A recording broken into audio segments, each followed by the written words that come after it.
यहाँ पर देखिए लैंग्वेज लर्निंग क्या होता है।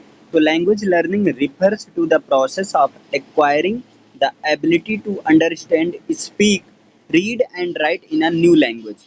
लैंग्वेज लर्निंग जो है एक ऐसी एबिलिटी को एक्वायर करने की प्रोसेस होती है जो कि है ना, जिसके थ्रू हम एक नई लैंग्वेज में लिखना, पढ़ना, बोलना और समझना सीखते हैं। It involves developing proficiency in a language other than one's native और फर्स्ट लैंग्वेज। मतलब ये जो है जैसे किसी के नेटिव या जो है फर्स्ट लैंग्वेज के कंपैरिजन में किसी दूसरी लैंग्वेज में, मतलब हाँ समझ रहे हैं ना, फर्स्ट लैंग्वेज या नेटिव लैंग्वेज के कंपैरिजन में किसी नई लैंग्वेज में प्रोफिशिएंसी को डेवलप करना सिखाता है। Language learning can take place through formal instruction in educational settings. देखिए लैंग्वेज लर्निंग जो है एक फॉर्मल इंस्ट्रक्शंस के थ्रू भी हो सकता है ना, एजुकेशनल सेटिंग्स में सेल्फ स्टडी के द्वारा, जहाँ पर आप लैंग्वेज लर्निंग रिसोर्सेज का यूज करते हुए सेल्फ स्टडी से भी आप ये प्रोसेस कर सकते हैं। The goal of language learning is to achieve effective communication and comprehension in the target language.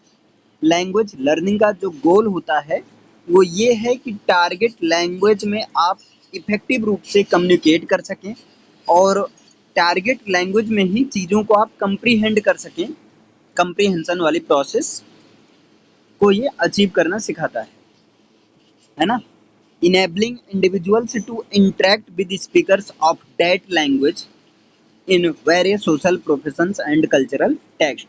यहाँ पर जो इंडिविजुअल्स होते हैं उनको इस तरह से इनेबल बनाना कि वो स्पीकर के साथ इंटरेक्ट कर सकें, उस लैंग्वेज के स्पीकर के साथ इंटरेक्ट कर सकें, और वो भी डिफरेंट टाइप के सोशल प्रोफेशंस या कल्चरल कॉन्टेक्स्ट में। Language learning for specialist, language learning for non specialist, मतलब लैंग्वेज लर्निंग किसके लिए किसको हो सकता है, for specialist, for non specialist, language for instruction, language learning for social purposes. अब डिफिनेशन क्या है, learning is the acquisition of habits, knowledge and attitude. ये जो लर्निंग होता है ये नॉलेज या एटीट्यूड को, है ना, नॉलेज या एटीट्यूड को जो सीखने की या उसको एक्वायर करने की प्रोसेस होती है। It involves new ways of doing things and it operates an individuals attempts to overcome obstacles. इसके बाद में देखिए टाइप्स ऑफ लर्निंग क्या होती है। तो फर्स्ट है stimulus response learning, the thing which we get learned from the stimuli present which comes in our environment. Second है आपका perceptual learning, in this type of learning we learn the things which comes in our perception. मतलब जिनको हम अपने perception के through study करते हैं, learning करते हैं, उस प्रोसेस को परसेप्चुअल लर्निंग कहते हैं। और जिनको हम अपने स्टिमुलाई का यूज करते हुए, स्टिमुलस से यूज करते हैं लर्निंग के लिए, स्टिमुलस रिस्पॉन्स देते हैं, तो वहाँ पर होता है स्टिमुलस रिस्पॉन्स लर्निंग होता है। इसके बाद में विजुअल लर्निंग, इस प्रकार की लर्निंग वो होती है जहाँ पर हम विजुअलाइज से चीज़ों को सीखते हैं, चीज़ों को विजुअलाइज करते हुए लर्न करते हैं। मोटर लर्निंग, इस प्रकार की लर्निंग में जो है पर्सन डिफरेंट प्रकार के बॉडी पार्ट्स के मूवमेंट की हेल्प से सीखता है ना, एक तरह से गेस्चर पोस्चर से सीखता है। प्रॉब्लम सॉल्विंग लर्निंग, इसमें क्या होता है, इस प्रकार की जो लर्निंग प्रोसेस होता है इसमें जो लर्नर होता है वो अपनी प्रॉब्लम को सॉल्व करना सीखता है अपने लाइफ में।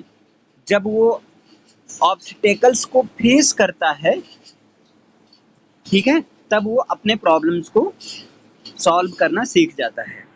एटीट्यूड लर्निंग, इस प्रकार की लर्निंग वो होती है जिसमें पर्सन अपने बिहेवियर से, अपने एटीट्यूड से सीखता है। पेयर एसोसिएट लर्निंग, इस प्रकार की लर्निंग वो होती है जहां पर पर्सन एक लिंक के माध्यम से सीखता है ना।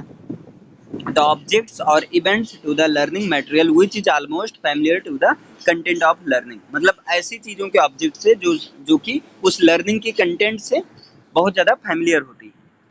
तो ये है आपका learning language and types of learning. Clear है इतना?